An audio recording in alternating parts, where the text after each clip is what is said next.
आनंद ह्याच्यामध्ये झाला दोषपत्र. काही लोक आमच्या अमक्या अमक्याचा संबंध नाही, आमच्या अमक्या अमक्याचा संबंध नाही, तमक्याचा संबंध नाही असं म्हणत होते. परंतु याच्यातला मी म्हणलेला आका म्हणजे वाल्मिक कराड हा त्याचा मुख्य सूत्रधार झाला, मास्टर माइंड झाला आणि त्यांनीच हे सगळी घटना जी आहे ती केलेली आहे. हे SITनं जे काल आरोपपत्र दाखल केलेलं आहे त्याच्यामध्ये चार्जशीटमध्ये त्यांनी क्लिअर कट तसं म्हणलेलं आहे.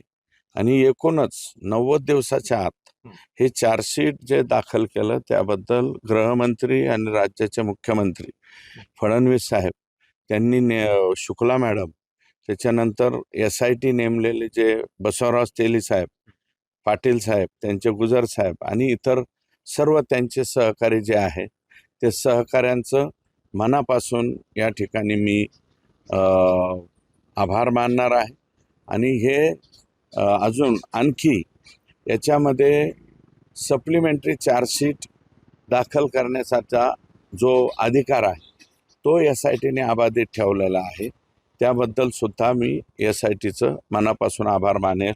कारण आणखी काही लोक आहेत जसं की तिथले महाजन, त्याच्यानंतर राजेश पाटील नावाचे हे जे 2 अधिकारी आहेत, या अधिकाऱ्यांच्या भूमिका प्रचंड संशयास्पद आहेत. त्यांनी जवळपास त्या आरोपींना आणि खुन्यांना सहकार्य करण्याची भूमिका घेतलेली आहे. अशा प्रकारचं एकंदरीत चित्र आहे ते आहे. त्याच्यानंतर तो एक डॉक्टर वाय भाषे म्हणून एक पार्ट आहे. ते डॉक्टर जनावराचे आहेत का माणसाचे आहेत मला माहीत नाही, पण बहुतेक जनावराचेच असावे. त्या जनावराच्या डॉक्टरनी प्रचंड डेंजर या सुदर्शन खोलेला बनवलं. तो जरी डॉक्टर असला तरी स्वतः मुकादम लावतो आणि मुकादम लावून स्वतःला मुकादम लावतो आणि तुम्हाला सांगतो की लोकांकडून वसुल्या गोळा करणं, हे करणं, याच्यामध्ये ट्रॅक्टर उचलणं, कोणाचे ट्रॅक्टर बळजबरीनं उचलून आणणं, अशा प्रकारचे कृत्य सुदर्शन घुले, प्रतीक घुले आणि इतरांकडनं हे करत राहिला.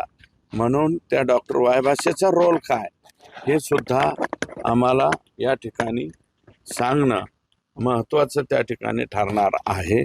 म्हणून माझी विनंती आहे माननीय मुख्यमंत्र्यांकडं आणखी मागणी आम्ही करणार आहोत की याच्यामधला जो सप्लिमेंटरी चार्जेस, कारण त्याच्यावरती धनंजय देशमुख, त्यांचं कुटुंबीय, मस्सा जोकर आणि तमाम आमच्या बीड जिल्ह्यातल्या नव्हे महाराष्ट्रातल्या तमाम जनतेचं मत असं आहे की जे कोणी असतील आणि राज्याच्या मुख्यमंत्र्यांनी जाहीर केलेले याच्यात कोणी जरी असला त्यांचं एकच स्टेटमेंट आहे, कोणालाही सोडणार नाही.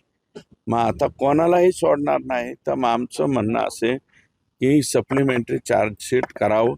मी म्हणतो सगळ्यांनाच आरोपी करावं असं आम्ही म्हणत नाही. सहआरोपी जास्त वाढवण्याच्या नादामध्ये मुख्य केसला धक्का लागेल असलं काही कृत्य आमच्याकडनं होणार नाही. परंतु यांचं स्वतंत्र चौकशी करून यांच्यावरती स्वतंत्र मोका लावावा, ज्यांनी ज्यांनी ह्यांना मदत केली. कारण केस दाखल झाल्याच्या नंतर, एवढा मोठा भयानक मर्डर झाल्याच्या नंतर सुद्धा हे त्याला आरोपीला SITच्या ऑफिसपर्यंत न्यू घालेपर्यंत मदत करतात, लपवून ठेवतात.